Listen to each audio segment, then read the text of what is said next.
Thank you for your time. I understand that you are very busy dealing with the pandemic time problems, family problems. And so I know we have been talking almost now since December. Thank you for your time. I understand.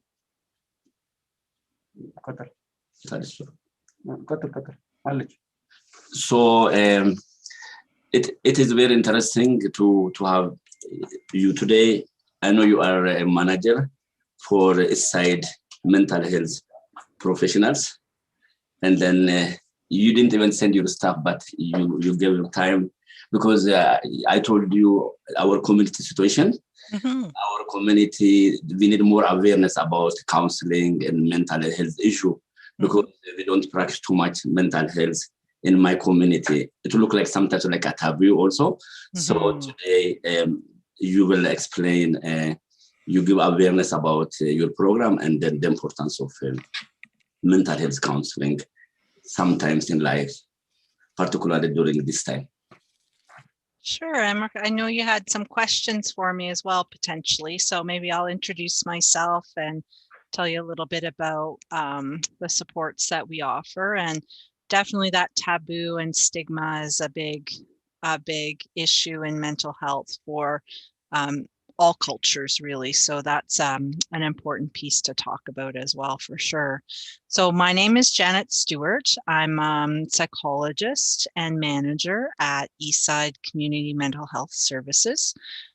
And we provide, the bigger agency that I work for is called Woods Homes. So Eastside Family Center is what it used to be called, and our community resource team have been providing services in the northeast of Calgary for 30 years. So for 30 years, we've had crisis community support for families, as well as a walk-in clinic, a walk-in support service for families and youth who would like to see a therapist. And we're out here at the Northgate Village Mall, but don't come down because there's no walk-in services right now because of the COVID-19 pandemic. All of our clients have been calling on the phone. And so you call 403-299-9699 and you talk pretty immediately. You might have to leave a message, but you talk pretty immediately to a crisis counselor who will help you figure out what the best fit is, if it's just for yourself, maybe it's for a family member or for your child or youth that you're wondering maybe if they need help. So it's an easy way to ask for advice and consultation. So a lot of people, maybe they don't need counseling or they don't need therapy right away, but they're looking for advice because they're not sure if they should be worried about themselves or they should be worried about another person. I kind of think about it like there's this number that you can call with Alberta Health Services. And you can call them and find out, should I go to the hospital or am I okay or not for some physical kinds of health issues? And that's the same thing for us. You can call us if you're just really not sure if you should be worried about yourself or another person around our mental health. And so you talked about that taboo, and that taboo or stigma around mental health is across all cultures. And one of the things that we talk a lot about to folks is, if you are having problems with your heart, or if you are having problems with your kidney or some other physical part, maybe your leg really hurts.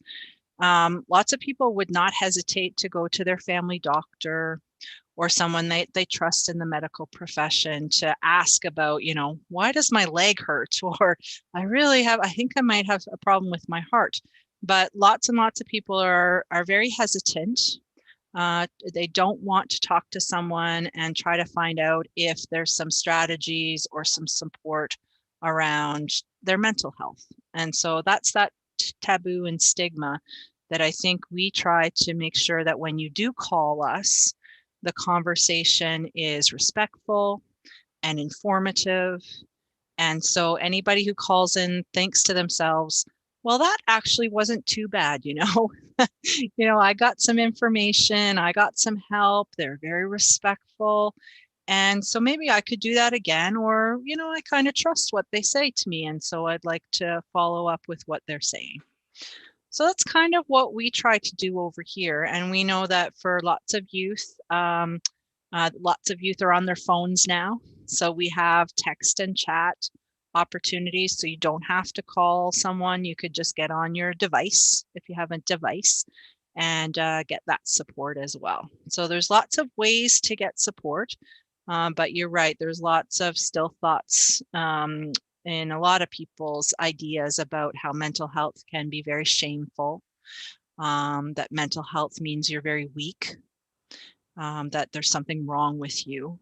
But we would never, lots of people would never think to blame someone if their leg hurt or they needed some heart medication. But we do get still in 2021 a lot of people blaming people for any kind of mental health issues that they have. And right now with COVID-19 and being in this really extraordinary time in history where people are feeling very isolated and people are not able to do the kinds of things that they love to do, get-togethers, be with family, celebrate different kinds of times, and whether it's religious times or other kinds of times like birthdays and anniversaries, people are feeling very isolated. And it's okay when if at this time when we're having such a something that's never happened before, if now should be the time where you feel like it's okay to reach out and ask someone for their advice on what you should do. If you're feeling anxious, if you're feeling very sad, if you're feeling isolated, those are the times that you can reach out and just ask questions. It doesn't hurt to ask questions about what kind of support is available for when people are feeling very sad or feeling very, very worried and anxious about the future, because we're all feeling very worried and anxious about the future, and that's happening to all of us for sure. This is very important and very interesting information. Even I learned a lot of new things here. Mm-hmm. I have been looking for, since the COVID-19 pandemic started, I have been looking for some kind of psychological association who may also volunteer and speak a little bit in my YouTube program, which started almost now 18 months ago. And I did provide more information on during this COVID-19 time about emergency and other important things. So this is really very important information you have provided us, not only for the family, where the family, the task, the family have parents and children, everybody stay home, kids are not going to school. Sometimes they were not allowed to go to playground. So a lot of problems. So during this time, sharing responsibilities and the family task is also hard. So it's good that now they know whom to contact. They can contact your association, they can call the services number. I know, like for example, teenagers, they have helpline in the past, but this is really very important. Your association is very important for everybody. So this is really what I want to hear today. And so now, what are the main problems you see now from your clients and from family at this time? The main issue which are facing, I sometimes married couples also, or little kids and parents, which are the main thing, the main problem maybe you have aware of at this time, for example. Sure. Yes. Yeah, I would say that the main problem that most people are feeling is just anxiety. So feeling worried about the future, worried about what's happening right now. It's hard to manage. So, anxiety is a good thing sometimes. It helps us, oh, we've got to get going. We have to go to school. We have to go to work. You know, if we were just sort of always happy and not having any, you know, motivation to do anything, we would probably just, you know, sit and maybe not do anything outside or not do any of our normal activities. So some anxiety gets us going and gets us motivated. But what lots of young people and adults are feeling right now is too much anxiety, too much wondering about the future. Will I be physically safe? Will I get sick?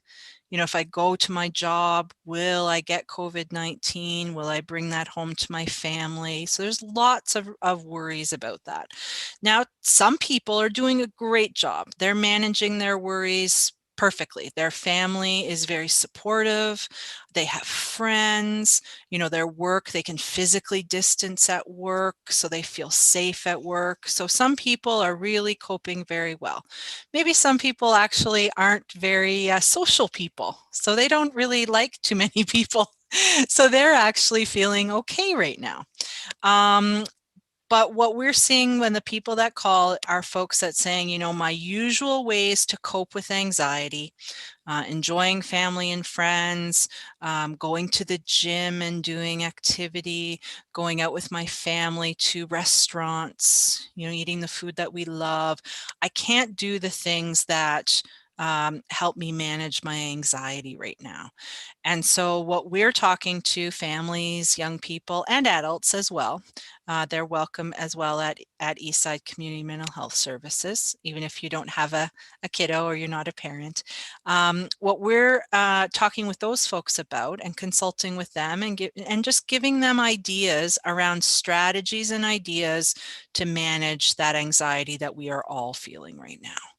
And so that's probably the biggest thing. And what we're trying to do is make sure that people receive that kind of consultation or those kinds of ideas before the anxiety gets so big that they might have to go to a hospital or that they might hurt themselves in some way. You know, we have some problems with folks thinking that, you know, I need the pain to go away, and so maybe I will hurt myself or kill myself. And so those are very, very sad, tragic things that happen. So our jobs are, you know, here at Eastside is to make sure that that anxiety stays low so you can cope with it and your family can cope with it, and you don't have to go to the doctor or to the hospital or to it doesn't ever get so bad that you think about killing yourself. Yeah. So that's very important. Also, another problem we have is sometimes in our community, some young people, there is substance abuse problem sometimes, Yes. and there are also very few people who also commit suicide. So this situation exists, but I know this is very wide topic, which I can't deal now. But now, very important thing is that we know now what to do and what's the problem, and then sometimes it's very important to call and understand, ask some advice. That's the main thing for today's program, and also to connect my community with you, with your organization. So that is the main goal. But eventually in the future, maybe in the you staff or somebody, maybe we can also talk a little bit more about this isolation and some kind of habit and addiction, which may lead some young people to this problem. And then what can, when they see their kids or their children isolated, what should family do to at least to prevent further problem, bigger problem? So that kind of thing, maybe touch a little bit, but then in the future, we will have more time, and it could be very interesting also to touch that issue. Yes. Well, I think that absolutely those things are very connected. So you're absolutely right on that. And so what some people find, if they can't cope with the anxiety or the sad feelings, they try to use some other things to cope with that. Now, you know, doing some binge watching on television or on YouTube, that's good stuff. But going to some drugs or alcohol or other things, that's a way that people cope with anxiety or hurt feelings or sadness that is not healthy. So you're absolutely right. The the opposite of addiction, this is something that folks might be kind of a good way to think about addiction. The opposite of addiction is connection. So addiction, drugs, alcohol, it helps to isolate a person from their feelings. And the more that we as parents and as people who are supporting our young people or other people with addictions, the best that we can do is offer as much connection as we can. So pulling back from someone who is struggling with addictions makes it worse. And so our job is to make sure that we can reach out and connect with that person, that young person, as much as we can. Sometimes it's very difficult because they don't want connection. It's really hard right now to connect because they feel so bad about the world around them, or they feel bad about themselves.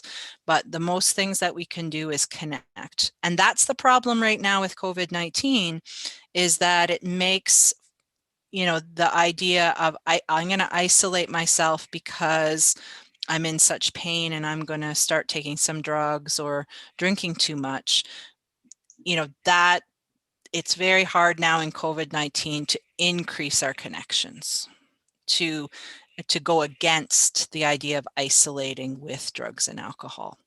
And so the best that we can do as parents, as adults in the community, is to, if you think you're worried about someone, their mood has changed. They used to be a very happy, jovial, upbeat kind of person, and now they're very sad and you don't see them very often. Maybe they don't join the Zoom calls that are from your from your friends or family, or from your church. Like they're a bit missing. Then the best thing that we can do is reach out and support and ask. You can even, again, that's the idea of having this number. You can, even if you're just wondering, you can call and find and say, here's what I've seen. Should I be worried? What should I do now? Right. And so that's something that you can do very easily, and you don't need to give your name or any of your identify. You can just call in and ask if you're worried. If you feel like, well, they're spending so much time in their room. I know they have to do school online in their room, but when school's over, they stay there. And they don't come out and they don't interact with the family, and they're not joining us for family suppers and things like that.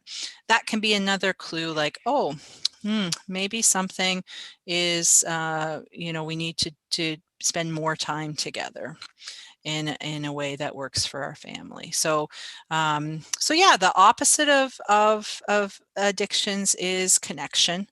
And that's just tough right now with COVID-19 and the kinds of ways we have connected before. Some of them are gone for us now. Yeah. So I think you have given me all the main question I have. You mentioned also here about parents, and then also maybe about church also.